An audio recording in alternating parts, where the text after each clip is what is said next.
Good evening.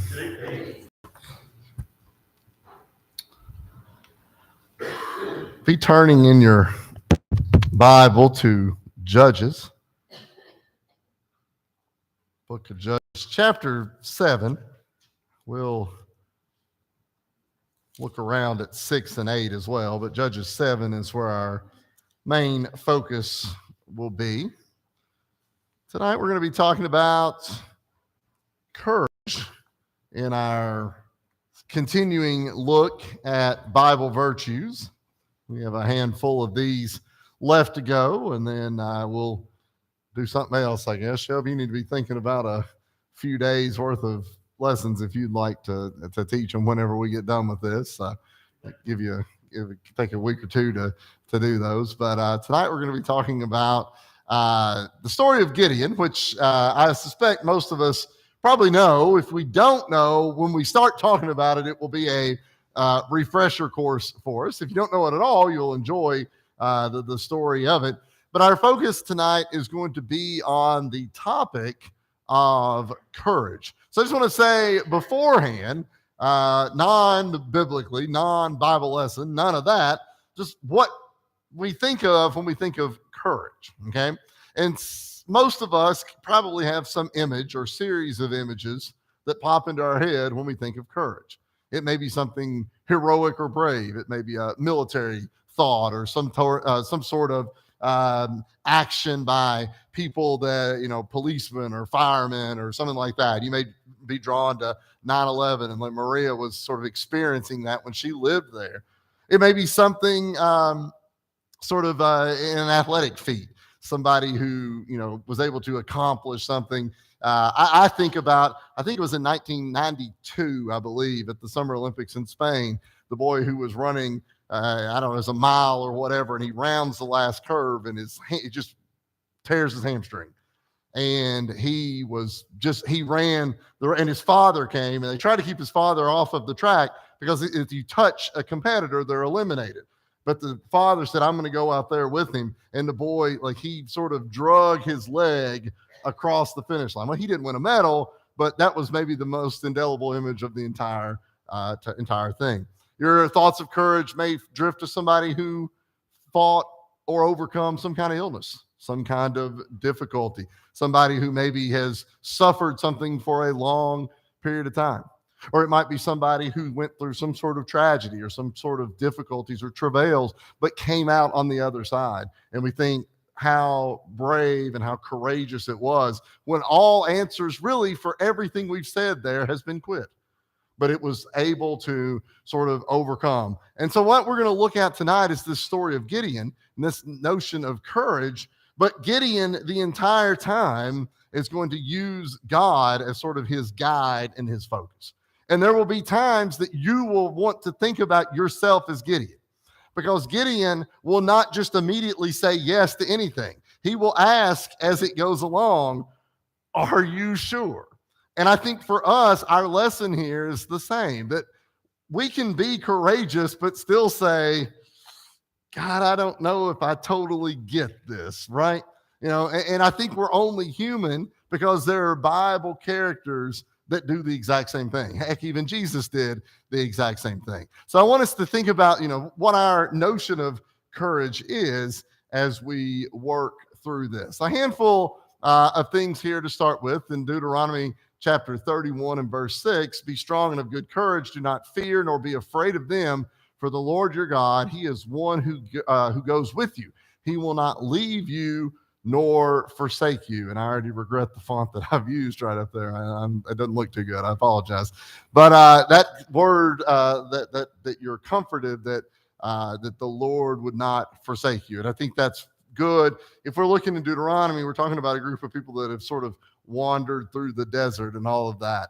On the other side, Deuteronomy 31 and verse 7, then Moses called Joshua and said to him, in the sight of all Israel, be strong and of good courage, for you must go with the people to the land which the Lord has sworn to their fathers to give them, and you shall cause them to inherit it. And if you'll remember that story, Joshua was one of only two that felt like they would actually be able to go into the promised land. And I think even in a situation like that, where Joshua came back with a good report, there was probably still some nerves and some trepidation.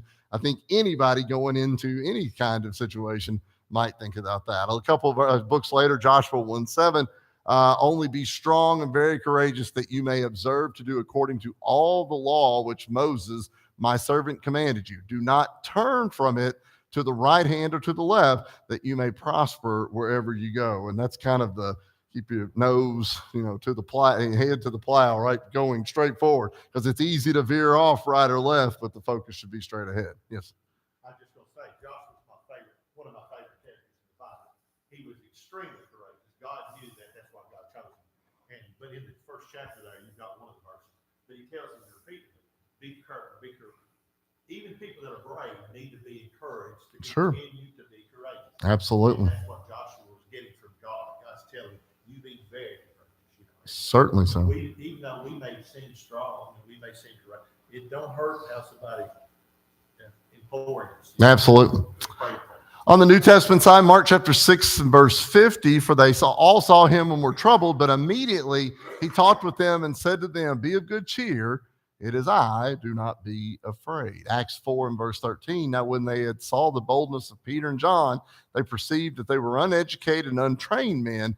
They marveled, and they realized that they had been with Jesus. And so sometimes I think that's a good verse to show that sometimes your courage can sort of rub off on somebody else as well. When you see what other people are capable of doing, that can be an inspiration to you. And I think especially with some of those things that we talked about there at the very beginning, we see other people and know people that have went through certain difficulties or whatever it might be, and we have the ability to sort of lean on that as well. 1 Corinthians 16 and verse 13, watch, stand fast in the faith, be brave and be strong. And finally, Philippians 1:20, according to my earnest expectation and hope that in nothing I shall be ashamed, but with all boldness, as always, so now also Christ will be magnified in my body, whether by life or by death. There's more verses, of course, that deal with that. But tonight I want us to talk about the story of Gideon. I have a little bit of prep that I need to do beforehand. So we're going to focus on chapter 6, but if you'll bear with me for a minute, then I'll give you your turn here in just a second as well. Nobody nodding off, though. All right, give me just a minute. This is not normally how we do it, but I need to do it a little bit here tonight. But in Judges chapter 6, and that says at the bottom, this is sort of cleaned up version of those 6 verses because it wouldn't all fit. I just wanted something that kind of gets to the point. An angel visits Gideon. And as you can see there, again, the children of Israel did evil in the sight of the Lord, who delivered them into the hand of the Midianites. I like that verse right there. And again, these are folks that we talked about that when we went over our books of the Bible. Sometimes you just wanted to shake the children of Israel and say, stop, can you not do this one time? But in the sight of the Lord, they were delivered into the hands of the Midianites. We got a little map we'll look at in a minute, show where these people were from. The Midianites and their allies, the Amalekites, both desert nomad tribes, lived in the territory east of the Jordan River. And they invaded like locusts the land of the Israelites, destroying their crops and animals, and forcing many of the people to hide and live in caves and dens. The Midianites oppressed Israel for 7 years. So we're talking about sort of a neighboring group of people who realized that the Israelites were a sort of weakened group of people. Many times the Israelites were weakened on their own. It was their own fault. And so usually if there's some kind of weakness, there's going to be a bully. There's going to be another group that's going to swoop in and take over. And the Midianites, it describes as invading like locusts. And I think that would have made a lot of sense to somebody living at the time, because locusts seem to just kind of fly in and eat everything, and then you're left with nothing. At last, Israel cried unto the Lord. First, the Lord sent a prophet to the people to teach and reprove them. Prophet reminded them that God had delivered them many times from the Egyptians and other oppressors. Isn't it odd that they had to be reminded, like, we've done this before? It's not the first episode we've seen here. He also reminded them that they had disobeyed God and worshiped the idols of the land where they were dwelling. If I remember correctly, that was the first biggest fear when they went into the promised land, right? As they said, God said, you're going to go in there, and these people are going to get distracted by all the other stuff. And the promised land was not an empty place. We think about that sometimes as this sort of promised land was just this big it's a big fenced in area with golden gates that just swung open. But there were people already there. And so you were going to have to intermingle. You're going to have to dwell there. And God had said, some of y'all are going to like their gods and what they do and what they worship. And we've seen the exact same thing right there. Judges 6:11-24 here. Next, the Lord sent his angel to appoint a deliverer and give him courage and confidence. One day, as Gideon, a man of Manasseh, was threshing wheat in his winepress in order to hide the grain from enemies who might be roving about, the angel of the Lord appeared to him. The angel tells Gideon to save Israel from Midian, assuring him that the Lord would be with him. So this is where we're going to start, okay? So I just want to set up the stage here just a little bit for what we're going to be looking at. I wanted us to see that the situation is not great, okay? The situation with the Israelites here, they're being harassed by a neighbor and they're being defeated by a neighbor, and they're going to have to sort of fight back against it. But the problem is you've been beat repeatedly by this neighbor, that it's hard to generate some enthusiasm for that. And even if there's enthusiasm, it's also kind of hard to say, can we actually win this? I saw something last night that a high school basketball team had lost like 40 straight games to a team, and they finally won last night. The hardest thing is not winning that game, but convincing your team that you actually can win that game. And that's a role that Gideon is going to have to play right here. Got a couple pictures here. This is just the angel of the Lord visiting Gideon. It's from 1640. If you want to go to Stockholm, you can find that picture right there. All right. So the first assignment. Okay. First assignment. What do we know? What's an assignment? Task is something that you got to do. Most of y'all probably thinking, now, wait a minute. I passed those assignments. When I walked across that stage or when I walked out the door, whichever one of y'all went, you've done with assignments, right? I don't want any more assignments. So we're going to talk about assignments right now. The first thing. So I want you to look at this right here. This is from Judges chapter 6, 25-32. And this is the first task of Gideon. So I'm wanting us to play the role of Gideon. So your first task, the night the Lord told Gideon that night to destroy the altar of Baal set up by his father, build an altar to the Lord in the same place and offer one of his father's bulls as a sacrifice. You are Gideon. What do you think about this requirement? Why? You're going against dad, okay?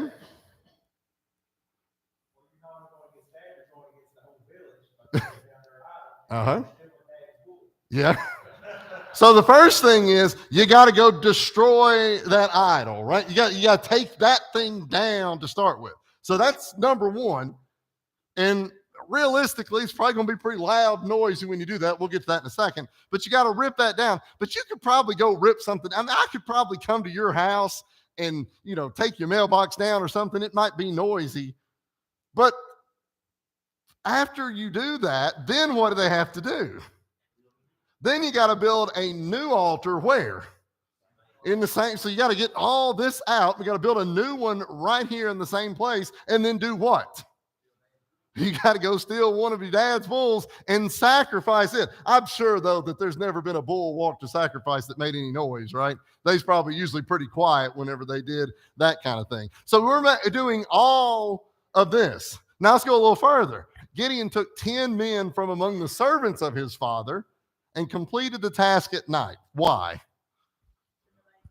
Hopefully so nobody can see it. So because it says right there, out of what? Out of fear of what might happen. So Gideon's first task is certainly difficult. Is there some fear involved in it? Will this require a little courage on his part? And as Ben just said, what's your relationship with the community going to be like when this is over with? Probably not great.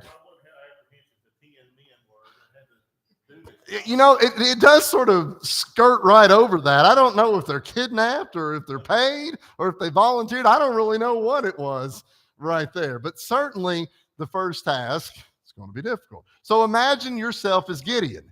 Now you notice here it says Gideon's first assignment. So you got to do this, but you're not even done yet. How many? got to do. A kid asked me yesterday in class. He said, "We have to answer both parts of the question." You do.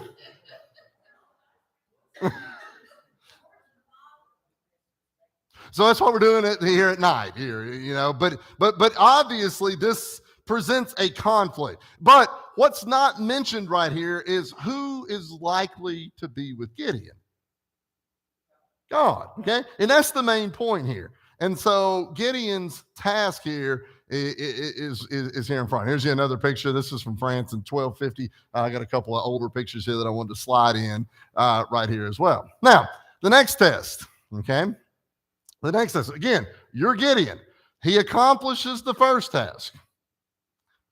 The Midianites with their allies then crossed the Jordan River and camped in the valley of Jezreel.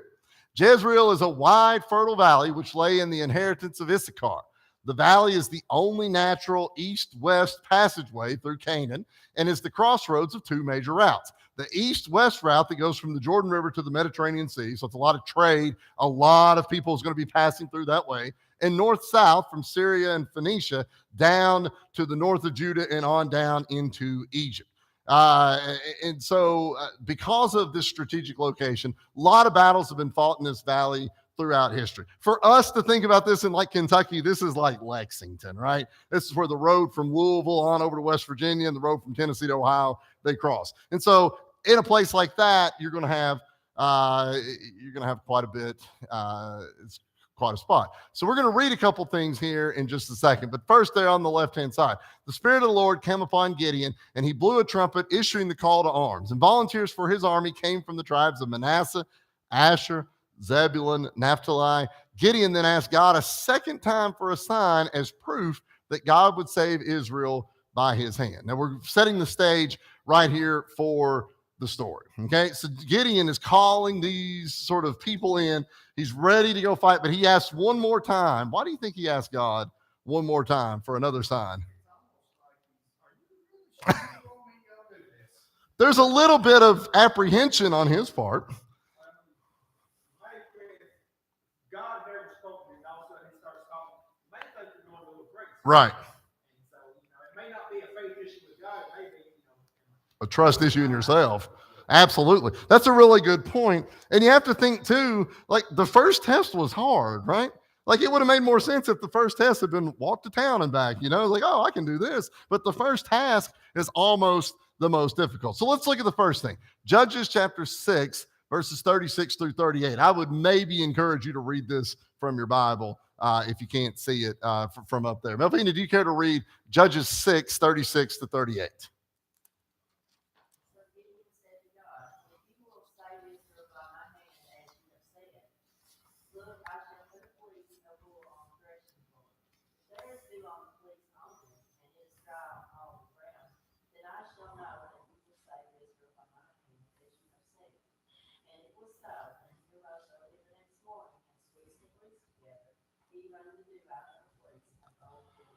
All right, so this is the first sort of test that he puts out there.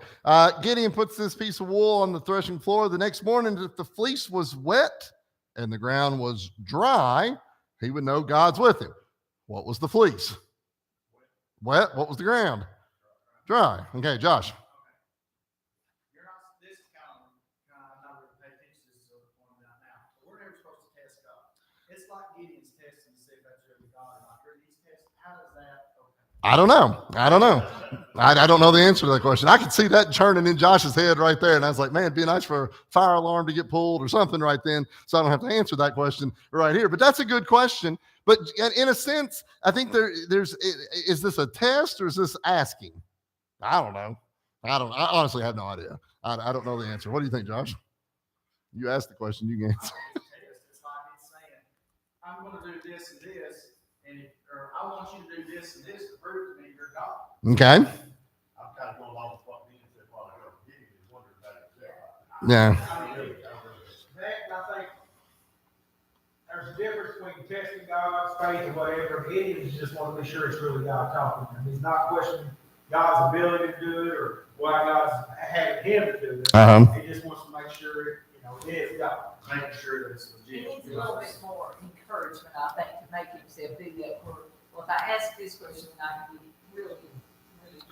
So I do think here God has chosen Gideon to do this, right? And Gideon seems a little unsure of the situation. We saw this with Moses, right? A couple of weeks ago. Was it last week or maybe 2 weeks ago? I'm not sure. I can't remember. It all runs together after a while. But Moses sort of seemed like he was just asking, okay, so now we got to do this, right? When he was going to lead them out. And finally, the last thing when Moses said, I'm not a good talker, what does God say? Let Aaron do it. But God almost gets to the point where Moses was more excuses, right? Moses was worried that he couldn't do it right here. It's almost like what Ben was saying right there with Gideon. It's more a matter of like, am I really the one who they're asking, to do this? Let's go. Yes, go ahead. I can't help but think too that Gideon's daddy had built the altar. Yes. Gideon was not in a home that was saintly. Sure. As far as God, they did not recognize only God. Uh-huh. They recognized Baal. It clearly, his daddy built the altar. Right. And so this is all kind of uncharted for him. Uh-huh. It's not like somebody who's raised in the church. Sure. Absolutely. Double checking, kind of second guessing himself. God knows their heart and character. Right. Whereas Moses, after about 5 or 6 times, the Bible says God became angry. Yeah. Getting on the nerve. Right. Showing not giving the claims. Very good. Mary. I think in verse 39, they should read under the So let's then do that, verse 39 and 40. Melvina, you're there. Can you read verses 39 and 40?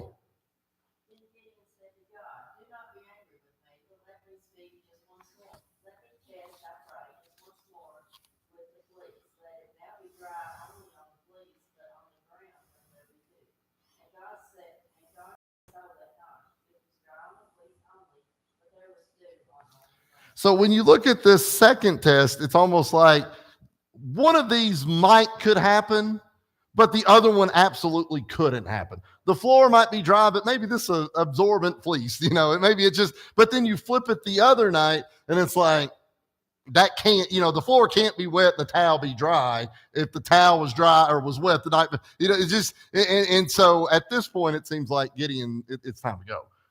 But remember, he's also leading a group of people into battle right here, and there's certainly a dangerous sort of setup for it. Just wanted you to see this. This may not mean anything for you, but this is a map. You can see where the Jordan River is. You can see the Lake the Sea of Galilee here at the top. Much Jesus' teaching takes place around there. The Jordan River comes all the way down to the Dead Sea. And so this Jezreel Valley, this is a river right through here. And so why would rivers be a good place to fight near?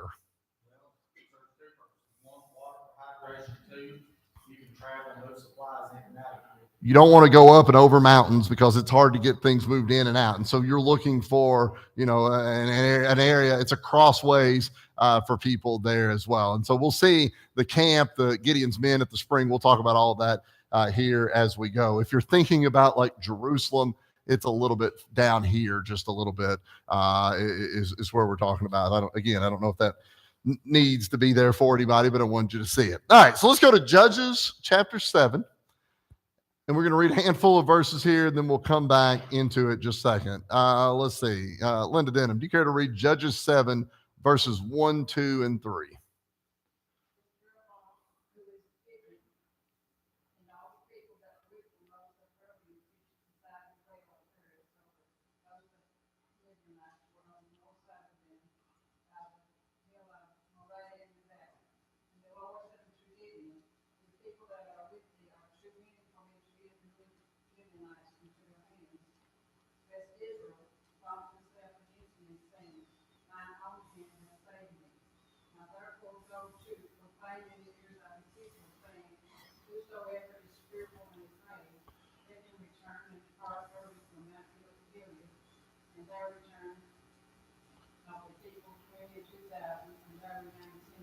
So Gideon has called these people in, and he said, and the Lord says to Gideon, he said, you got too much.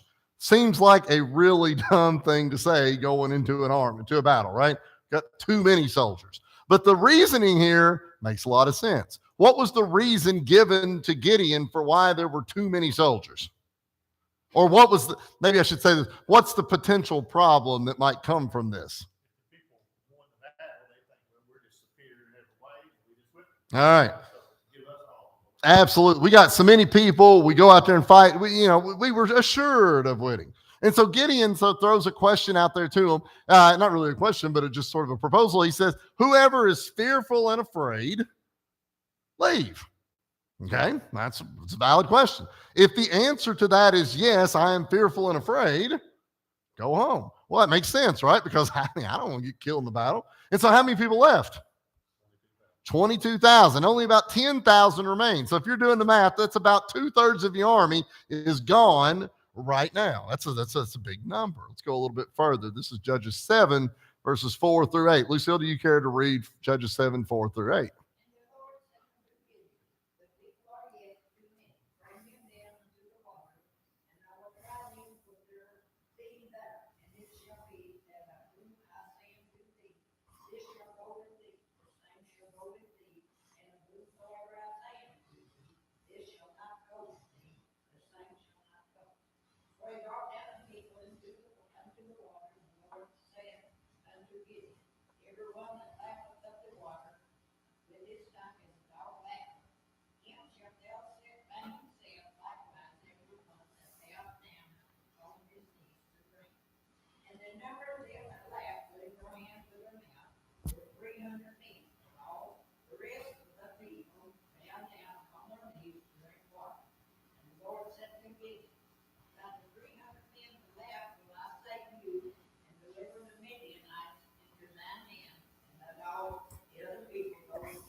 Read verse 8 as well.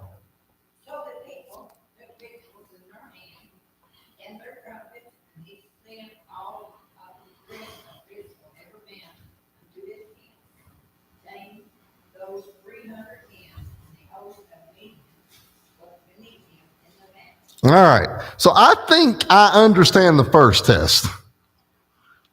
I'm a little iffy on the second test right here. Okay. So we said there at the beginning, they sent away those who were what in the first question? Those who were afraid, those who were nervous, they sent them away. And so you're still left with 10,000. And I don't know a whole lot about how military works, but I think 10,000 is a decent sized number. We're probably maybe okay in this situation. And so the last question there, the Lord said there's still too many. And so he devises a further test, a new test to reduce the army.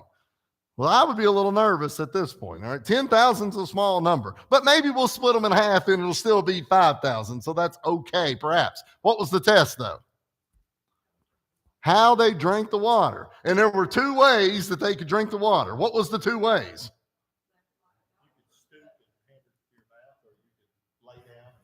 Okay, so you could stoop down, get down on your knees and sort of cup the water into your mouth, or you could, that probably looked real pretty on the screen. We'll edit that part right now. But anyway, the two ways. And so what was the end result of this test? 300 men took the water and stooped, and they took the water and they put it in their mouth. Uh-huh.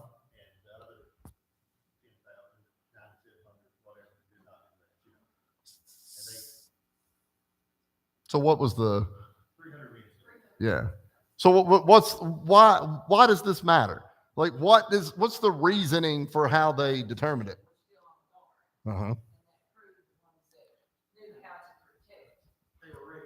They were absolutely they were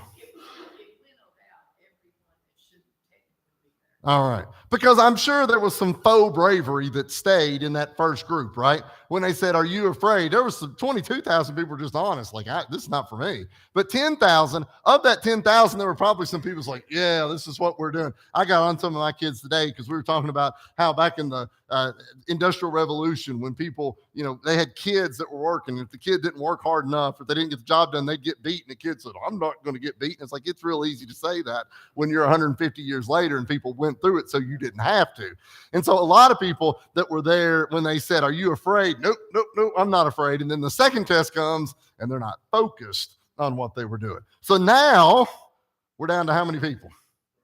And I cannot help but think that that's too small of a number. All right. I wonder what Gideon is thinking right here. Be honest, because we've seen Gideon a little nervous. What do you think Gideon was thinking at this point? These better be 300 good ones. Yes. I think God, well, I know that I did the whole time, I'm going to do it here. He told the Israelites whenever he took from Egypt, he said, with a strong arm, Yeah. and I was one of my corners. And that's what he's doing here. Sure. There's no question. These people can't come home and say, well, we've tougher and rougher than they were. Right. They're going to know God alone delivers. And you can put something in perspective today that we might understand like the Civil War. This is hand to hand combat. Right. It's not hiding. Think of the Civil War. Can you imagine? Right. You got a troop of 1,000 men, 2,000 men over here, and then you got 300. Right. They're going to come at each other. Right. The odds are way against you. Definitely. So let's go a little further though, because the story doesn't end there. It goes a little further. You care to read Judges 7, 9 through 14. It happened on the same night, the Lord said to him, Arise, go down against the camp, for I have delivered it unto your hand. But if you are afraid to go down to the camp with Pharaoh, your servant, and you shall hear what they say. And afterwards your hand shall be strengthened to go down against the camp. Then he went down with Pharaoh, his servant, to the outposts of the armed men who were in the camp. Now the Midianites and the Amalekites, all the people in the valley, as numerous as locusts, and their camels were without number, and as the sand by the seashore in multitude. And when Gideon had come, there was a man telling a dream to his companion. He said, I've had a dream. To my surprise, a loaf of barley bread tumbled into the camp of the Midian. It came to a tent and struck it so that it fell and overturned the tent collapsed.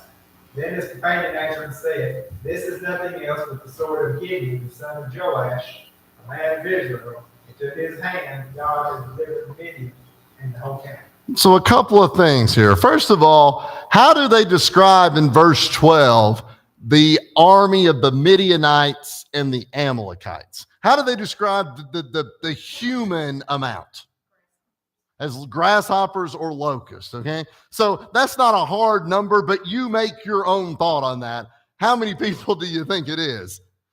And if you can't give me a hard number, give me a greater than or less than 300 that Gideon's got.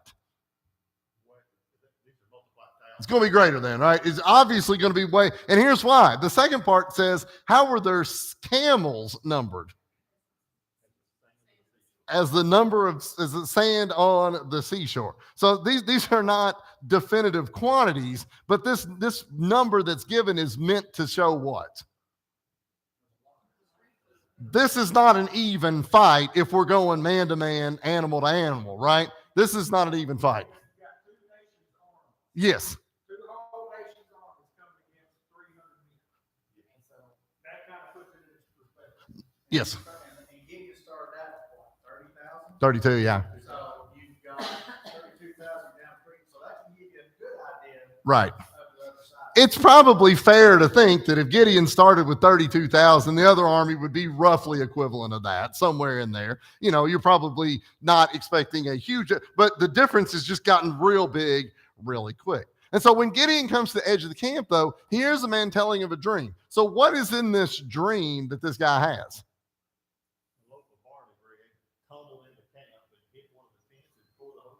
Does that make sense? So think about a loaf of bread. If you took a loaf of bread and you rolled it over next to a tent, what's probably going to happen? It's going to lay there, right? It's going to hit that. Even if you threw a piece of or a loaf of bread and threw it against a tent, it's probably going to rattle the tent a second, but it's going to drop. It would not be expected to rip the whole tent down. And so why does the guy then respond, or how does the guy respond to that dream? It's Gideon, but he describes it as the sword of what? The sword of Gideon right there, the son of Joash, but who was with him? God was working with him right there. So what we're about to see is something that should not happen that's going to happen. Well, 300 men versus you fill in the blank, whatever, that should not happen either. But that's what we are about to see right there. This just makes common sense for people. These people over in their country, across the Jordan River, they're probably pretty happy and pretty content. And then this wild-eyed leaders decide, let's go attack somebody. And so you're constricting the heart. And most guys' heart's really not in it. Maybe not, no. Like the leaders would be, the big shots and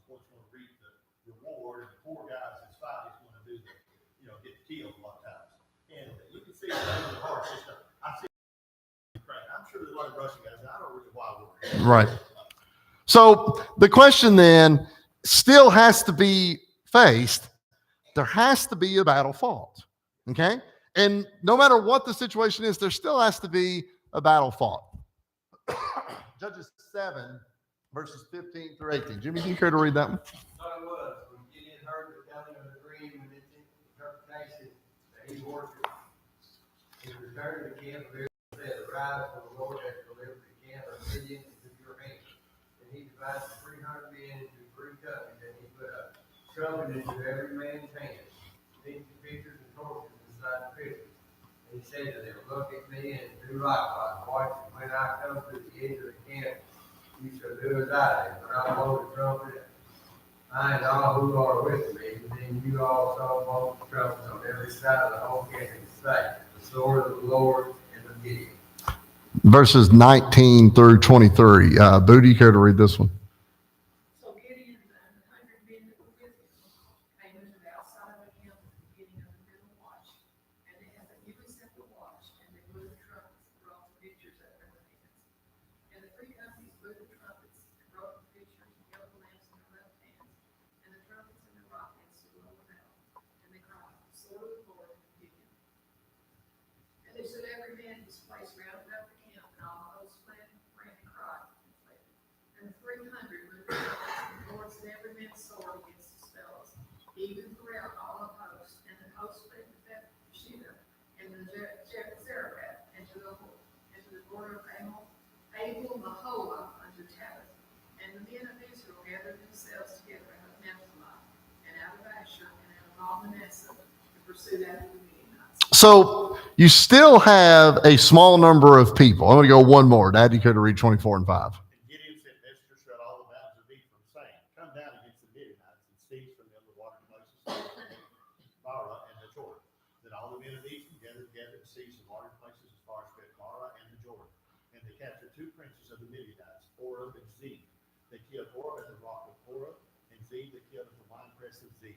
They pursued Midian and brought the heads of Oreb and Zeb to Gideon on the other side of the Jordan. Got a little bit the cart before the horse there, a little bit. But in verse 16, how does Gideon divide his army? Now, the first thing is, this feels like a really bad question to ask when you've already whittled down to 300. But now, the first part has been about courage, about whittling out the ones that don't need to be there. This question's about strategy, okay? And in verse 16, how did Gideon divide his army? 3 groups of 100. Okay, so you got 3 groups of 100. You might be saying, well, that feels like a small amount, but there was strategy here. Verse 16, how were the men armed? Go back into verse 16 there and see, what do the men have? Okay, so they have a trumpet in everyone's hands. All right, so you get a trumpet. What else do they have? Empty pitchers. Okay, and then what do they have in the empty pitchers? They have lamps or torches, whatever you want it to be, some kind of light. So what do you think's the reason here for this? Why do you give, I guess there was plenty of trumpets and torches to give around when you only had 300, but why do you do that? Why do you give them all a trumpet? Right. Ben, what was the purpose of a trumpet? To sound the charge. Why do you not want everybody having a trumpet normally in the military? Noise. And you got too many, because the first thing you're going to do, somebody's going to and they're all going to get killed, right? So normally you have a strategic person, but this is a noise thing. They give a trumpet to everybody right here. Now, anybody who's ever walked past the classroom where students are practicing for the band, you know what that racket's going to sound like. What would be the purpose of all that noise? It kind of messes with it's like, how is there that much noise? Because not everybody's going to have a trumpet. Only certain people are going to have a trumpet. But if there's that much noise, how many people do they have with them, right? Mm-hmm. Absolutely. Yep. Why do they all have a torch? We can all light those, and then when the army is awakened from their slumber, they look up and they hear these trumpets, They see Mhm. lights everywhere. They think there's a million men. This is all deception, right? This is all meant to deceive, because the reality of the situation is you still have 300 men having to go fight against a massive army. And so they surround the camp, making noise, making light. What did the men do and say in verses 19 and 20? The sword of Gideon, right? In verse 19, the sword of the Lord and of Gideon. Verses 21 and 2, what did the enemy do? The enemy left. Why? Yeah. This is not, this is not an army we want to face. There's too much noise. There's too much light. There's too many people. There really wasn't, but there was too many people. And so it was a matter of sort of deception there that they were able to, they sort of ran them off. So And then I've said this before, but I now, those people in that time, they understood what absolute and total darkness was. And you're in the camp and just say 2 o'clock in the morning, and it's pitch dark. And you can't flip a light switch on. Mhm. You can't grab a flashlight. And all of a sudden, you're woken from your, you have to guard or something. But all this happens at just like a light switch. Right. All these lights, all these trumpets, and it is scared them to death. so I don't know a ton about military. There's other people in here that can handle this way better than me. But anytime you're fighting in some kind of battle, you want to have an advantage. You want to be on the front foot, to use a term right there. And so your advantage with 100 men was minimal because you are a small and the enemy flees. But the story doesn't end. Tribes then join in to the pursuit. This is in chapter 8 of the fleeing Midianites. The 2 princes of Midian, Oreb and Zeb, who Dad just read, they were slain. 2 kings, Zebah and Zalmunna, were captured and killed as well. In total, it's about 120,000 people were killed. And so that's a strong defeat. And then afterwards, the land of Gideon, under Gideon, they were peaceful, it says, for 40 years. And so they took sort of the fight to the other group. But why would it be easier to defeat an army that's fleeing? Why is it easier to defeat an army that's on the run? Yeah, you're kind of picking them off as you go. Go ahead, Ben. And one, they're already got their back to you, they're running, they're already scared, they're already feeling defeated, so they're going to be a lot easier to deal with. Not really in any kind of in formation or ready to square off or to square up and go against you right there. So Gideon is an example of courage. We started with Gideon at the beginning a little bit nervous, right? He's presented with a difficult challenge, and he will achieve what was asked of him. To start with, in chapter 6, he called Gideon a mighty man of valor. Why do you think the angel of the Lord said that to Gideon? Sometimes you got to build people up, right? Sometimes people have courage but don't know they got it in them, right? You got to kind of build that up a little bit. It's like, sometimes you might tell somebody, you are as courageous as I've ever seen. Well, that may not be true. If we're measuring it, there's probably people that have had more courage. But if you said, well, you're probably the 72nd most courageous person I've ever seen, well, thanks. All right. And so we want to encourage them with that, right? And so we need, if we're going to be courageous, we need to have that encouragement there as well. Second, when fire consumes food in chapter 6, Gideon acknowledged that he had seen the angel of the Lord face to face. We didn't really talk about that, but we go back there for just a second right there. And so Gideon recognizes what he's seen. Okay. Now, him recognizing that still doesn't necessarily fix his fear. We can know God and still need a little courage, right? We can still be faced with a challenge. Number 3, right here. Gideon demonstrated both faith and courage when he breaks down the altar of Baal and when he reduced his army to 300 men.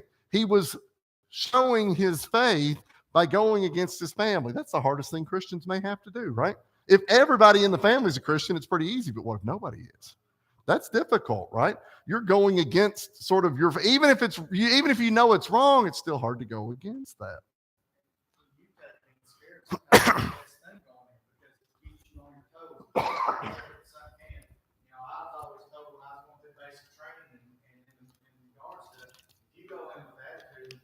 You're not scared that Sure.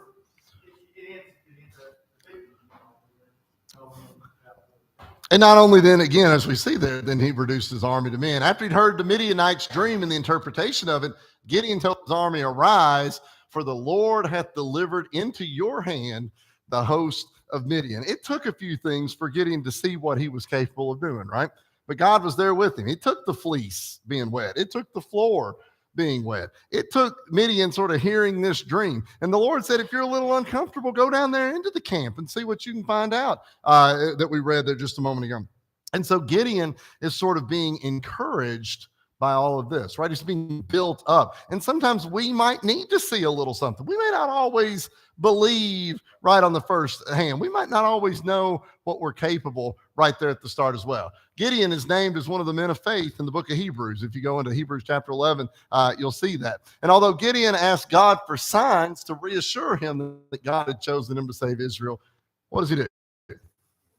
He obeyed and he acted courageously. Even when you're looking at this, the whole point of the story is to show that it never looks like he has the advantage, but he always worked through and went through it as well. And so our goal tonight, my goal here for you, was to put you into the shoes of Gideon, and hopefully we've been able to do that. You will probably never be called upon to lead 300 men against an army of thousands in the Jezreel Valley. I doubt that'll ever happen. But we're faced with difficulties that need courage at all times, right? I started the lesson by saying that we know people that have been courageous in athletics and in our jobs and in our health or whatever it might be. And that's where the courage comes in. That's where the example of Gideon comes to us right there.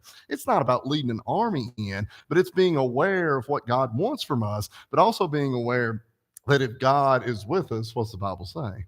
Who can be against us? And that should be our comfort going further. One thing I thought of too, at first Gideon was questioning God, but as the scene unfolds, he's not questioning him at all. Right. We whittled it down to 300, no question. He says how to do it, no question. He did it, and we all have room for improvement. And your faith may be weak today, but that doesn't mean it can't be better tomorrow and the next day and right on. It almost seems as if the harder the situation got, the less Gideon was questioning God. Some of the early things were what Gideon was questioning about, and when the situation got harder, it was less and less.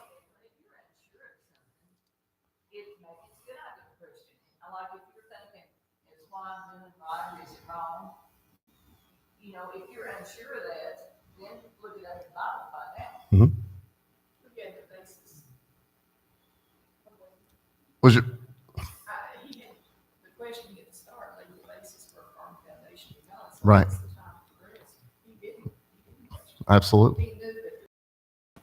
Did you ever? Well, I was just saying, kind of, we do the same thing. The first time we do something that we're unsure of, we're very trepidatious. And the next time you do something you're unsure of, you're a little more steady on your feet. You don't know what you're doing, but you also know it's going to be okay. And you just keep going. I mean, that's just experience and feeling your way through things. And communicating, just get what we do that. Yep. Other thoughts? Thank you all. As we each time we come together here, each time that we meet, we offer and extend an invitation.